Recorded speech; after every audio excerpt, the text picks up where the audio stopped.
guys, welcome back to my YouTube channel Standard Classes. So today I'm going to continue chapter 6 cost and इससे previous video में मैं इसका part 1 already upload कर चुकी हूँ. हमने जिसमें कॉन्सेप्ट और डिस्कस करा था कि कॉस्ट एक्चुअली में है क्या, इंट्रोड्यूस करा था मैंने चैप्टर. और आज इस वीडियो में मैं आपके साथ और बहुत ज़्यादा इंपॉर्टेंट बातें डिस्कस करने वाली हूँ.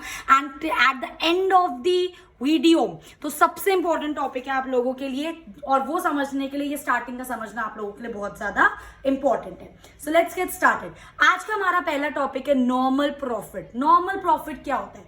अब देखो, कोई भी बिजनेसमैन हो, ऑब्वियस सी बात है, वो अपना बिजनेस क्यों स्टार्ट कर रहा है? क्योंकि उसको प्रॉफिट अर्न करना है, इसलिए वो बिजनेस स्टार्ट कर रहा है. अब एक काम करते हैं, आप और मैं शर्ट्स का बिजनेस स्टार्ट करते हैं. ठीक है, हम दोनों ने मिलकर एक शर्ट का बिजनेस स्टार्ट करा और हम लोग एक शर्ट को बनाने के लिए 100 रुपए हमारी कॉस्टिंग आ रही है. एक शर्ट को बनाने में हमारे 100 रुपए लग रहे हैं. इतनी बात सबको क्लियर है? अब वो शर्ट मार्केट में मैं चाहती हूँ एटलीस्ट 130-140 की या 150 रुपए तक की सेल हो, बट ऐसा नहीं हो रहा है. वो मार्केट में सिर्फ 110 की सेल हो रही है. तो कॉस्टिंग कितनी थी हमारी? 100 रुपए. हम सेल कितनी कर रहे हैं? 110 रुपए की. तो हमें प्रॉफिट कितना हो रहा है? 10 रुपए का प्रॉफिट हो रहा है. तो ये वो प्रॉफिट जिससे बिजनेसमैन खुश नहीं है. आप और मैं खुश नहीं है कि 100 रुपए की चीज बना रहे हैं और सिर्फ 10 रुपए उसके अंदर हम लोग कमा रहे हैं. सिर्फ 10 रुपए का हमारा प्रॉफिट हो रहा है, पर ये वो प्रॉफिट है जिससे हमें ये सेटिस्फैक्शन है कि एटलीस्ट ऐसा तो नहीं कि बिल्कुल हम लॉस में जा रहे हैं. ऐसा तो नहीं है कि हमारे 100 रुपए की चीज तो 90 रुपए में हमें सेल करनी पड़ रही है. थोड़ा बहुत जो हमें प्रॉफिट हो रहा है, जो जिसकी वजह से हम अपना बिजनेस कंटिन्यू रख सकते हैं. तो नॉर्मल प्रॉफिट वो मिनिमम प्रॉफिट होता है जो एक बिजनेस को रन करने के लिए चाहिए. कि मतलब अगर ये नॉर्मल प्रॉफिट भी नहीं होगा तो फिर मतलब डेफिनेटली आप लॉस में जा रहे हो, और लॉस में जा रहे हो तो आपको बिजनेस आपका कंटिन्यू नहीं रह सकता. आई मेरी बात समझ. So that is the minimum profit which is required to run a business. It is known as normal profit. I hope guys ये चीज आपको क्लियर है. सो आज का हमारा नेक्स्ट टॉपिक है एवरेज कॉस्ट. कल हमने क्या पढ़ा था? कल मैंने आपको बताया था कॉस्ट क्या होता है. ठीक है, उसी के हिसाब से अब हम पढ़ने वाले एवरेज कॉस्ट. जिन बच्चों ने प्रीवियस वीडियोस देखी हैं और प्रोडक्शन वाला चैप्टर ढंग से पढ़ा था उनको पता होगा क्या होता है. एवरेज प्रोडक्शन, मार्जिनल प्रोडक्शन हम लोग पढ़कर आए हैं. बिल्कुल सेम वैसी चीज है, बस कॉस्ट के टर्म्स में. इसलिए बोला था अगर जिसको स्टार्टिंग का बिल्कुल अभी तक जितने हमने चैप्टर्स पढ़े हैं 5 वो अच्छे से क्लियर है, आगे आने वाले चैप्टर में उसको कोई दिक्कत नहीं होगी. ठीक है, so let's get started. Average cost क्या होता है?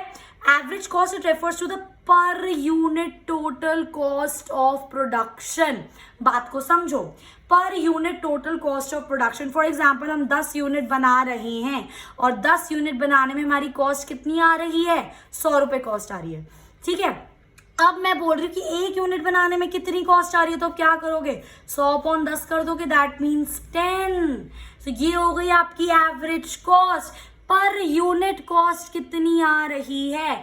10 यूनिट बनाने में टोटल इतनी कॉस्ट है, तो एक यूनिट बनाने में कितनी कॉस्ट आ रही है? That is average cost of production. Average cost आप उसको बोलोगे. आई मेरी बात समझ. अब ये 3 टाइप की होता है. एक होता है आपका एवरेज फिक्स्ड कॉस्ट, नाम से ही पता चल रहा है जिस फिक्स्ड आ गया ना वर्ड, जो चेंज नहीं होगा. ठीक है, नेक्स्ट होता है आपका एवरेज वेरिएबल कॉस्ट, और ये होता है आपका average total cost. Average cost और एवरेज टोटल कॉस्ट एक ही बात है, बस मैंने यहाँ पे 3 लिख दिए ताकि मैं आपको बता सकूं कि एवरेज के अंदर 3 वेराइटी होती है कॉस्ट की. That is average fixed cost AFC, average variable cost that is AVC, and average total cost that is ATC. इतनी बात क्लियर है? अब एक ही करके डिटेल में सबको डिस्कस करते हैं. सबका मतलब आपको पता होना चाहिए, सबके डायग्राम्स आपको पता होना चाहिए, और सबकी डायग्राम्स की शेप ऐसी क्यों होती है वो भी आपको पता होना चाहिए. तो at the end of the video आपको सब अच्छे से पता चल जाएगा. ठीक है, बस नोट डाउन करते रहना प्लीज. ठीक है, सबसे पहला आता है हमारा एवरेज फिक्स्ड कॉस्ट. तो एवरेज फिक्स्ड कॉस्ट क्या है? It is a fixed cost per unit cost of production. मतलब फॉर एग्जाम्पल जैसे कि मैंने यहाँ पे 10 यूनिट बनाया और 100 रुपए की टोटल थी. अब ये जो 100 रुपए है इसके अंदर कुछ फिक्स कॉस्ट भी होगी. देखो ना, चेक करो. अब ये जो 100 रुपए है इसके अंदर फॉर एग्जाम्पल सपोज करो आपकी 50 रुपीज फिक्स कॉस्ट है और 50 रुपीज आपकी वेरिएबल कॉस्ट है. ठीक है, अब मैं बोल रही हूं कि टोटल मेरी 10 यूनिट बनाने में 50 रुपए फिक्स कॉस्ट लगी. तो एक यूनिट में कितनी फिक्स कॉस्ट लगी? बिल्कुल सही समझ रहे हो. ठीक है, बिल्कुल इसके अंदर हमें बताना होता है कि जो टोटल फिक्स कॉस्ट आप लोगों की लग रही है उसमें एक यूनिट की फिक्स कॉस्ट कितनी आई है. आई मेरी बात समझ. तो उसको हम बोलते हैं एवरेज फिक्स कॉस्ट. इतनी बात क्लियर है। और एवरेज फिक्स कॉस्ट को हम कैसे लिख सकते हैं, AFC से हम उसको लिख सकते हैं। सिंपल सा है, लर्न करने का आपको अगर मैं तरीका बताऊं, एवरेज कॉस्ट क्या होता है, per unit total cost. Total cost के अंदर वेरिएबल कॉस्ट फिक्स कॉस्ट दोनों आ गया कि एक यूनिट की टोटल कॉस्ट कितनी आ रही है।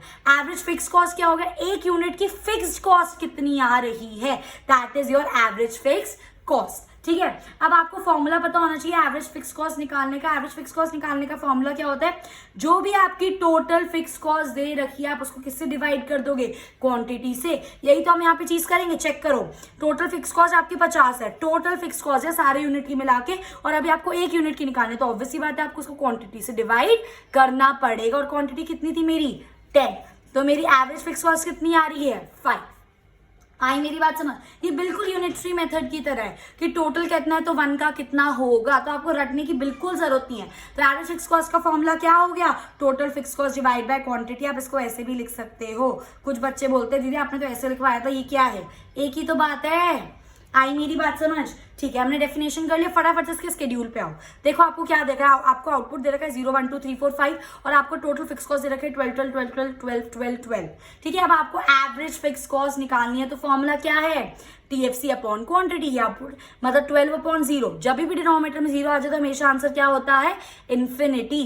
12/1 12, 12/2 6, 12/3 4, 12/4 3 एंड 12/5 विल गिव यू 2.40। तो मैंने यहाँ पे कौन सा फॉर्मूला लगाया है, TFC को डिवाइड कर दिया क्वांटिटी से, तो मेरी क्या आ गई, AFC आ गई। आई होप गाइस ये चीज आपको बिल्कुल अच्छे से क्लियर है। ठीक है गाइस, इसी के हिसाब से अब मैं आपके साथ डिस्कस करने वाली हूँ most important thing which is इसका डायग्राम। ठीक है, डायग्राम तो बिल्कुल अच्छे से आपको पता ही होना चाहिए। हमेशा याद रखना, एक्स एक्सिस पे हम आउटपुट लेंगे, वाई एक्सिस पे वो लेंगे जिसको हम रिप्रेजेंट कर रहे हैं। और जो आपकी AFC का कर्व होता है वो कैसा होता है, it is downward sloping and कुछ इस तरीके का होता है। इस शेप को हम बोलते हैं रेक्टेंगुलर हाइपरबोला। इस शेप को हम बोलते हैं रेक्टेंगुलर हाइपरबोला। AFC का कर्व क्या होता है, डाउनवर्ड स्लोपिंग तो है ये, जैसे जैसे आउटपुट बढ़ रहा है आपका AFC कम कम कम कम होता जा रहा है, पर इस शेप को क्या बोलते हैं, मतलब रेक्टेंगुलर हाइपरबोला शेप होती है आपकी एवरेज फिक्स्ड कॉस्ट की। आई होप ये चीज अब आपको अच्छे से क्लियर है। मैं आपको बताती हूँ कि ऐसा क्यों होता है।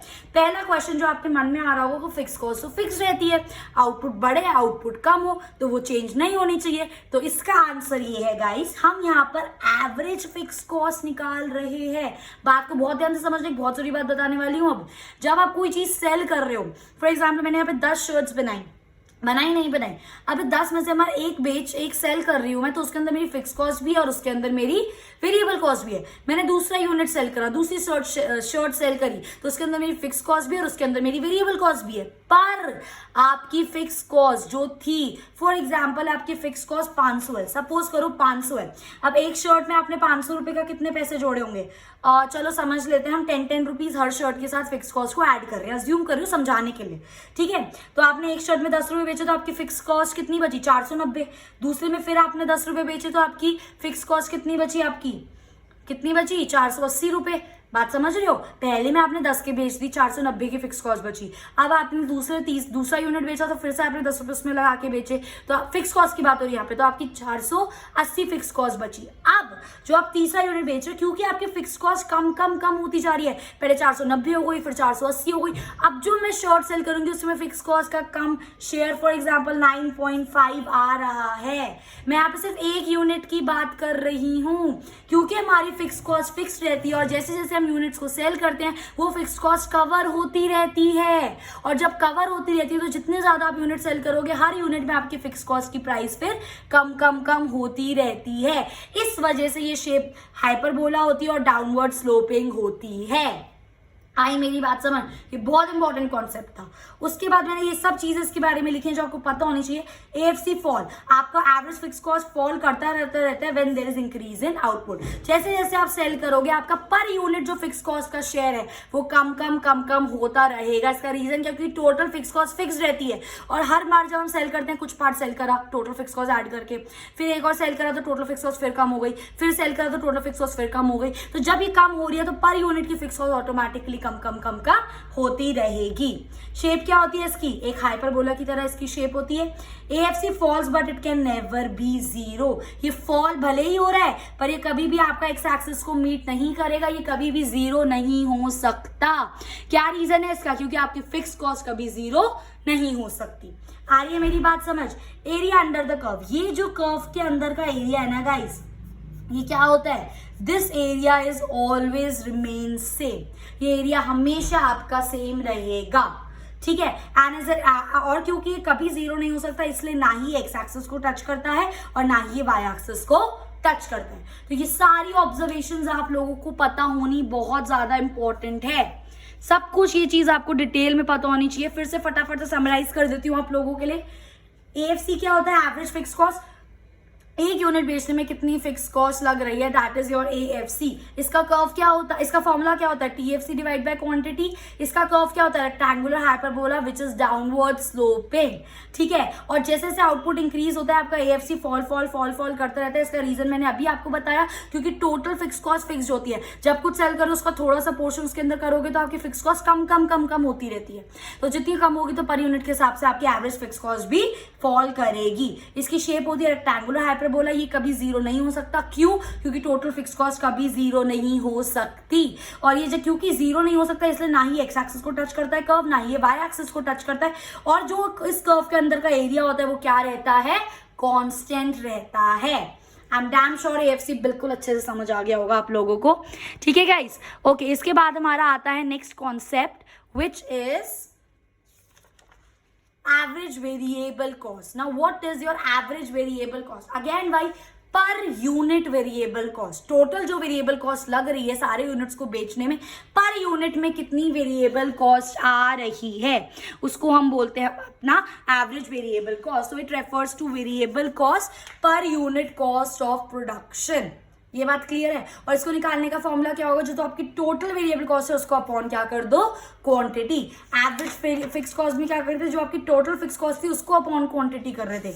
अब यहाँ पे जो टोटल वेरिएबल कॉस्ट है उसको अपॉन क्वांटिटी करेंगे। तो ये हो गया आपका average variable cost is equal to TVC divide by quantity. Check कर सकते हो, यहाँ पे आपको दे रखा है आउटपुट 0 1 2 3 4 5, टोटल वेरिएबल कॉस्ट रखा है, एवरेज वेरिएबल कॉस्ट 0/0 तो 0 भी लिख सकते हो, डैश भी डाल सकते हो। 6 divide by 1 6, 10 divide by 2 5, 15 divide by 3 5, 24 divide by 4 6 and 35 divide by 5 7। ये क्या हो गई आपकी एवरेज वेरिएबल कॉस्ट। डेफिनेशन याद रखो, पर यूनिट वेरिएबल कॉस्ट, जो टोटल वेरिएबल कॉस्ट है उसमें पर यूनिट में कितनी पड़ रही है। फॉर्मूला क्या होता है, TVC अपॉन क्वांटिटी। स्केड्यूल ये रहा आपके सामने। अब इसका ग्राफ बिल्कुल ध्यान से समझना, ठीक है। जो आपका एवरेज वेरिएबल कॉस्ट होता है ना guys, it is a U shaped curve. आप देख सकते हो it is a U shaped curve. सबसे पहली बात, यू शेप्ड क्यों होता है ये, क्योंकि पहले तो ये फॉल करता है, इनिशियली इट फॉल्स, फिर ये हल्का सा कांस्टेंट हो जाता है, फिर ये राइज करता है। देखो ना, पहले फॉल कर रहा है, फिर कांस्टेंट हो जाता है हल्का सा, और फिर ये राइज करता है। तो हुआ ना यू शेप्ड कर्व, ठीक है। ये चीज याद रखना, एबीसी कर्व के 3 फेसेस होते हैं, मैंने यहाँ पे लिखा हुआ है। एबीसी इनिशियली फॉल, पहले तो वो फॉल कर रहा है विद इंक्रीज इन आउटपुट, जैसे जैसे आउटपुट बढ़ रहा है आपका एवरेज वेरिएबल कॉस्ट फॉल कर रहा है, but once it reach its minimum point it start rising. जब अपने ये मिनिमम पॉइंट पर, ये इसका मिनिमम पॉइंट है, जब ये अपने मिनिमम पॉइंट पे पहुंच जाता है वहां पे हल्का सा कॉन्स्टेंट होकर फिर ये राइज करने लग जाता है। यही चीज मैंने यहाँ पे लिखी है, पहले डिक्रीज हो रहा है, फिर कॉन्स्टेंट, फिर इंक्रीज। और ऐसा क्यों होता है, कोई भी कर्व, माइक्रो में, अब मेरी बात को गांठ बांध लेना, कोई भी आपका कर्व गाइस, जो आपका कर्व यू शेप्ड कर्व है, any curve for that matter, AC का कर्व हो, एवीसी का कर्व हो, ठीक है, अगर वो यू शेप्ड है उसका रीजन क्या है, it is because of law of variable proportion. आ रही है मेरी बात समझ में, क्या बोलने की कोशिश कर रही हूं, it is because of law of variable proportion, ठीक है। क्योंकि आपका ये जो डिक्रीज करता है पहले, फिर कांस्टेंट, फिर इंक्रीज, यू शेप कर्व आता है, इसका रीजन क्या है, लॉ ऑफ वेरिएबल प्रपोर्शन। और लॉ ऑफ वेरिएबल प्रपोर्शन मैं आपके साथ डिटेल में डिस्कस कर चुकी हूं इन चैप्टर 2। अगर किसी बच्चे ने नहीं करा है तो फटाफट से जाओ, वीडियोस देखो, बिल्कुल अच्छे से समझ आ जाएगा। आई होप गाइस ये चीज आपको क्लियर है। उसके बाद इसका लास्ट टॉपिक आता है हमारा average total cost. Average total cost मतलब जो आपकी टोटल कॉस्ट है। टोटल कॉस्ट क्या है आपकी, fix cost plus variable cost, है ना। तो जो वो आपकी टोटल कॉस्ट आ रही है सारे यूनिट की, उसमें पर यूनिट एक यूनिट की टोटल कॉस्ट कितनी है, that is your average total cost. So total cost per unit total cost per unit cost of production. इसका फॉर्मूला क्या होगा, जो टोटल कॉस्ट है उसको अपॉन क्वांटिटी करोगे तो आपको क्या मिल जाएगा, एवरेज कॉस्ट मिल जाएगा। सिमिलरली एक और फॉर्मूला एवरेज कॉस्ट निकालने के लिए, that is average variable cost plus average fixed cost. आप चेक कर सकते हो, जो मैंने प्रीवियस स्केड्यूल्स में यहाँ पर एएफसी और एवीसी निकाला था, मैं इन दोनों को ऐड करके क्या निकाल रही हूँ, यहाँ पर एसी निकाल रही हूँ। सिमिलरली अगर आपको क्वेश्चन में टीसी टोटल कॉस्ट दे रखा है तो उसको अपॉन क्वांटिटी करोगे तो क्या आ जाएगा, आपका एवरेज कॉस्ट आ जाएगा। देखो इन्फिनिटी प्लस समथिंग तो जीरो ही आएगा, कुछ भी डैश डालना, बल्कि जीरो भी नहीं। 12 plus 6 18, 6 plus 5 11, 4 plus 5 9, 3 plus 6 9, 2.40 plus 7 will give you 9.40। I hope guys ये चीज आपको बिल्कुल अच्छे से क्लियर है। ठीक है, तो मैंने आपके साथ 3 डिस्कस कर लिए, बिल्कुल अच्छे से डिटेल में डिस्कस कर लिए। एवरेज फिक्स कॉस्ट क्या होता है, एवरेज वेरिएबल कॉस्ट क्या होता है, एवरेज टोटल कॉस्ट क्या होता है। फटाफट से सम अप कर देते हैं। एवरेज फिक्स कॉस्ट होता है per unit fix cost, formula TFC divide by quantity, और इसका कर्व क्या होता है, डाउनवर्ड स्लोपिंग पर रेक्टेंगुलर हाइपरबोला। ठीक है, और as output increases AFC falls. Next आता है आपका एवरेज वेरिएबल कॉस्ट, मतलब per unit variable cost. Curve के फॉर्मूला क्या होता है, एवीसी इज इक्वल्स टू जो टोटल वेरिएबल कॉस्ट है अपॉन क्वांटिटी, उसका कर्व यू शेप्ड होता है। क्यों होता है U shape, because of law of variable proportion. उसके बाद एवरेज टोटल कॉस्ट मतलब per unit cost of production आपकी टोटल। इसका फॉर्मूला क्या होगा, टोटल कॉस्ट अपॉन क्वांटिटी, या फिर एक और फॉर्मूला है that is average variable cost plus average fixed cost. और इसका कर्व भी क्या होता है, यू शेप्ड होता है। और यू शेप का सेम रीजन है गाइस, पहले डिक्रीज करता है कांस्टेंट, देन इंक्रीज करता है। उसका रीजन क्या है, लॉ ऑफ वेरिएबल प्रपोर्शन। आई मेरी बात समझ। अब मैं आ रही हूँ सबसे ज्यादा मोस्ट इंपॉर्टेंट रिलेशन पे, relation between AFC AC and MC. सबसे ज्यादा इंपॉर्टेंट चीज है, बहुत ध्यान से समझना। मैं स्टार्टिंग ऑफ द वीडियो में इसी की बात कर रही थी।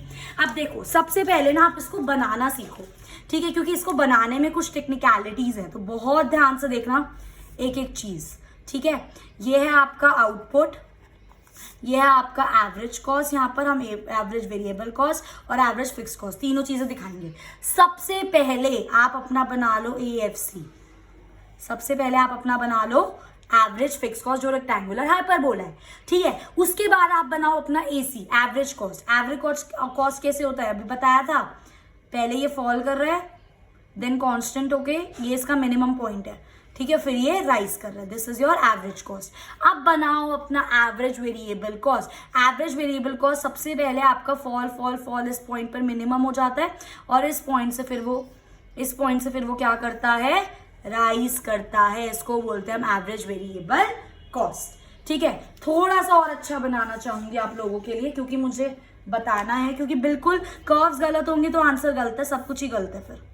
ठीक है, अब मैं एक्स एक्सिस वाई एक्सिस में नहीं लिख रही हूँ क्या क्या है, बस ध्यान से देखो क्या समझाने की कोशिश कर रही हूँ। सबसे पहले बनाएंगे average fix cost. Average fix cost हमने बनाया, किसी और कलर का स्केच पेन ले लेती हूँ। ठीक है, एवरेज फिक्स कॉस्ट के बाद आप बनाओगे अपना एवरेज कॉस्ट। ये आपका मिनिमम पॉइंट, और यहाँ से ये राइज कर रहा है। ये मैं मिनिमम पॉइंट क्यों बना रही हूँ आपको अभी बताती हूँ, अभी आपको अच्छे से समझ आएगा। और इसके बाद मैं बना रही हूँ गाइज यहाँ पर अपना एवरेज वेरिएबल कॉस्ट। बिल्कुल सही।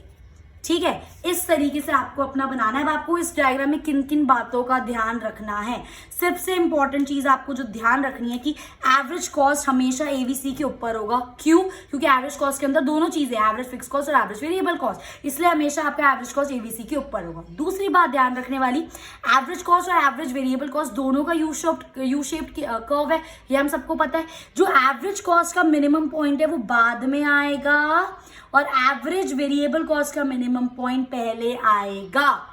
ये बात सबसे ज्यादा इंपॉर्टेंट है जब आप ये डायग्राम क्रिएट करोगे। इसका मतलब हम क्या बोलना चाह रहे हैं कि ये आपका एवरेज कॉस्ट का मिनिमम पॉइंट आ गया, अब इसके बाद एवरेज वेरिएबल कॉस्ट आपका राइज कर रहा है। पर जब आपका एवरेज वेरिएबल कॉस्ट राइज करने लग गया, आपका एवरेज कॉस्ट अभी भी फॉल ही कर रहा है। ये बात दिखानी है इस डायग्राम में। इसलिए एवरेज कॉस्ट का मिनिमम पॉइंट हमेशा बाद में आएगा और एवरेज वेरिएबल कॉस्ट का मिनिमम पॉइंट उससे जस्ट पहले आएगा। आई होप गाइज ये चीज आपको अच्छे से समझ आ गई। इस चीज का ध्यान रखना है, यही चीज मैंने यहाँ पर करी है। आप देख सकते हो एवरेज कॉस्ट का मेरा मिनिमम पॉइंट ये है और एवरेज वेरिएबल कॉस्ट का मेरा मिनिमम पॉइंट ये है। इससे बात से हम क्या बताना चाह रहे हैं कि जब एवरेज वेरिएबल कॉस्ट मेरा राइज, देखो इतने पार्ट में एवरेज वेरिएबल कॉस्ट राइज कर रहा है, पर इतने पार्ट में अभी तक एवरेज कॉस्ट फॉल ही कर रहा है। आई मेरी बात समझ? ठीक है, अब इनके रीजंस क्या होते हैं। अब देखो, सबसे पहली बात तो मैंने अभी आपको बताई that AC is always above AVC, हमेशा एसी एवीसी के ऊपर होगा। क्यों? क्योंकि एसी के अंदर एवीसी प्लस एएफसी दोनों होता है। सेकेंड इंपॉर्टेंट बात, AC still falling even when AVC rises, AVC rise हो गया तब भी एसी आपका फॉल ही कर रहा है। ठीक है, AC still rises by falling AFC। अब इसका रीजन मैं आपको बताती हूँ कि आपका ABC तो राइज करने लग गया बट आपका तब भी एवरेज कॉस्ट फॉल कर रहा है। क्यों? क्योंकि एवरेज कॉस्ट के अंदर दोनों चीजें होती हैं, वेरिएबल कॉस्ट भी और फिक्स कॉस्ट भी। ये AC अभी भी आपका इसलिए राइज कर रहा है क्योंकि आपका जो फिक्स कॉस्ट है वो फॉल कर रहा है। बिकॉज ऑफ फॉलिंग AFC आपका वेरिएबल कॉस्ट भले ही राइज कर ले, आपका AC उस टाइम तक कुछ टाइम तक फॉल ही करेगा क्योंकि AC के अंदर AFC प्लस AVC दोनों होता है। AVC तो राइज कर रहा है पर AFC तो फॉल कर रहा है। क्योंकि AFC फॉल कर रहा है इसलिए ऐसा होता है कि AFC राइज कर रहा है और आपको AC यहाँ पे फॉल करता हुआ दिखेगा। आई मेरी बात समझ? तीसरी बात, डिस्टेंस बिटवीन AC और AVC, ये जो डिस्टेंस है ना, ये आपका AC कर्व है, ये आपका AVC कर्व है। इन दोनों के बीच का डिस्टेंस इज AFC और क्योंकि आपका AFC कभी जीरो नहीं हो सकता इसलिए आपका AVC का कर्व आप चाहे कितना ही ऊपर कर दो ये कभी मीट नहीं करेंगे क्योंकि इन दोनों के बीच का गैप क्या है? AFC और AFC कभी जीरो नहीं हो सकता। आई मेरी बात समझ?